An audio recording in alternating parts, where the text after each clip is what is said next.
Hey guys, welcome back to another video here at Copper Creek Ranch. It's been a while, but things have been busy. Life's been busy. Super busy at work. You know, it's just one of those summers where it's just super busy and can't find the time to seem to get out and make a video. But we're gonna get one here for today. Got lots of action going on. You can see behind me, we got a cocktail crop here that we've been growing throughout the summer. We've had a really dry summer. Actually, I haven't had a lot of rain. This was planted end of June, and we were kind of really worried that it wasn't even going to grow very well. But it had lots of cover and straw on it from the year before, so that really helped trap some of that moisture before we seeded it. The moisture was there, but we just never really got a whole bunch after we had seeded it. So, but it did come eventually. We got a few little showers here and there, not a whole lot, but enough just to keep it growing. And it ended up turning out not too bad. It is pretty sparse in spots further back there, but kind of on the fence lines here and stuff where the animals concentrated more. They maybe were pooping and peeing a little bit more and stuff. They kind of grew a bit better. But this crop here has quite the variety in it. It's pretty neat. First time we've done this variety. I think it turned out not too bad. What do we got here? We got oats. These are oats. These big leafed ones are Japanese millet. It's a warm season grass. If you leave it long enough, it'll get pretty tall, 4 or 5 feet tall. What else do we got down here? We got some clovers down here. There's hairy vetch. I've seen some of that. This plant here with the purple flowers is hairy vetch. It's a legume, so it helps fix nitrogen, put nitrogen back in the ground. You notice the big yellow sunflowers? There's lots of those around there. That looks pretty cool. It's good for the bees, the pollinators. You can see a bee. There's a bee right there on that one. He's looking for some nectar. That's the only purpose of these sunflowers is for the pollinators, so it helps them out. So it's all a cycle. And then we got some turnips down here. So there's lots of big turnips in here. They've got a big taproot on them. Here, I'll pull one out here for you. They got taproots on them. They go down, break up any hard pan. They store all those nutrients in the tuber, and next spring they'll rot and add that nutrients back into the ground. And the bison seem to like it too. They eat the stems and they'll eat the tops of the turnips, and they get some good nutrition out of this. Here's kind of the hole it leaves in the ground. There's that nice black cottage cheese soil, good structure to it. So yeah, this crop turned out really good. The yearlings are over at my parents' place. We're gonna bring them back today from over there, and they're gonna come back in this crop and graze in here for a bit. And we got another couple paddocks they can graze in until we have to feed them in the fall. So we just have to put a few panels up to block some of the fence lines off, and then we got to just start loading them up and hauling them over. So stick around and we'll show you some of the action.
look at the stock trailer here to hook it up, and there's this massive beehive right on the top there. I don't know if there's anything in it. I don't really see anything flying out of it, but I'm gonna try and hook up the electrical cable there and hook this trailer up, and hopefully we don't get stung to death here. I have to take that down here if there's bees in it, but yeah, it's a big one. There's sure been a lot of bees around this year. I think this dry weather is ideal conditions or something for them, because there's sure lots of bees and wasps and everything around. But I guess that's just the cycle of things, how it goes. So we'll try not to damage that maybe too bad if there's nothing in it, but probably try and get it out of there. So we made it over to my mom's and dad's place here. We're just kind of backed up to this old facility here. We used to have elk, so this is all an elk squeeze and elk handling chutes and stuff back in here. We don't have the elk anymore, but it works pretty good to load the buffalo in and out. And we can just back the stock trailer up to the door there and shoot them into it.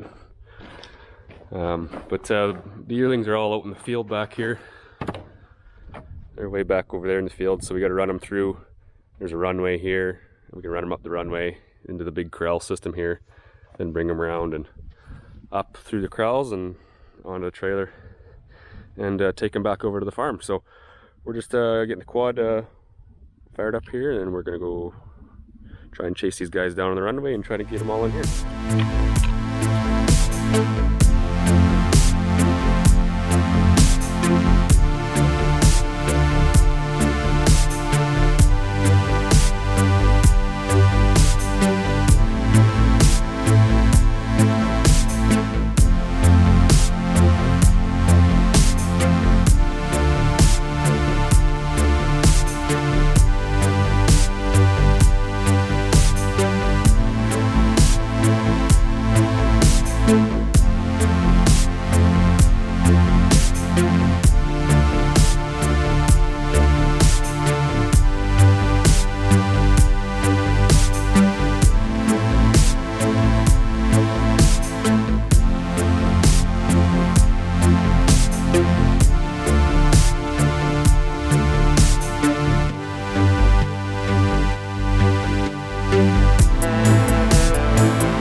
guys up into the corral system here. We're gonna just push a few up at a time and try not to get too many into the building there.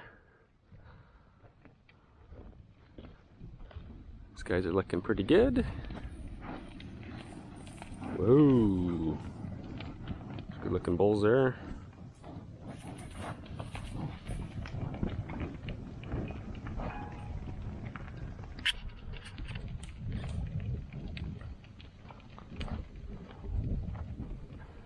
I know. Let's go. Come on.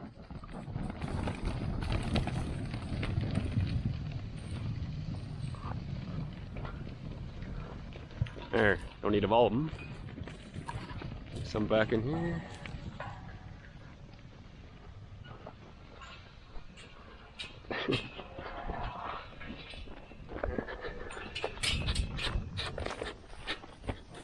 There, don't need them all. Whoa.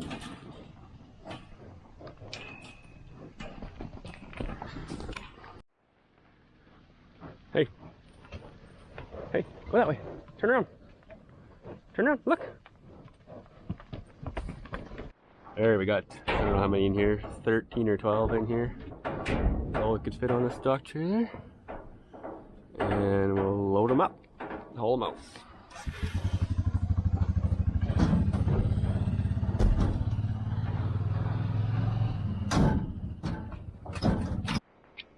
Alright, we got them back up to the farm here. We got the trailer backed into the pasture. And we'll let them out.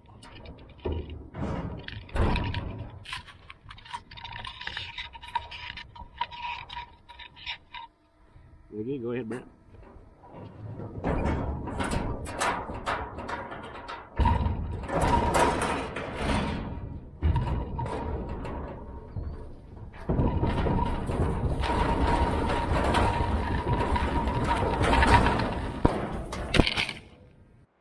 Got the #1 rancher here.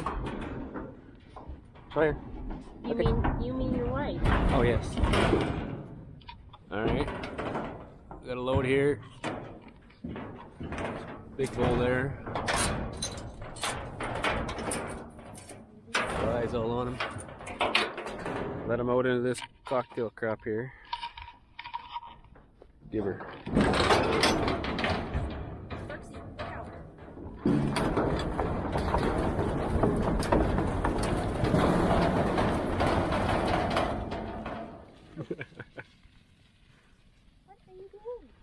There they go. That was not how you should have planned it.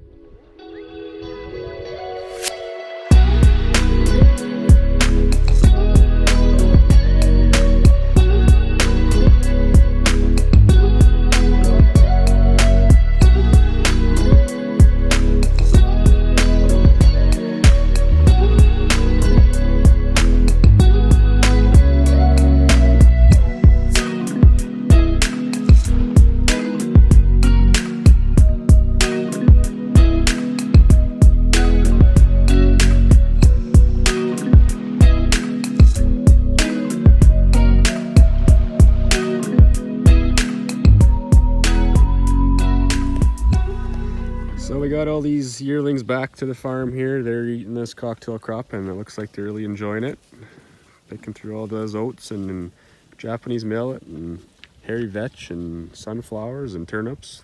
They got quite a little smorgasbord there, so they'll be in this piece here for hopefully a couple of weeks. Hopefully we can squeeze 3 weeks out of it, and then they'll go on the other side of the fence, and there's a big part over there of cocktail crop, and they can munch on there, and hopefully they can last till we have to feed them a little later on when the snow maybe comes. So they'll enjoy this for a while, and yeah, it took a few loads back and forth, but we got them all here, all in one piece.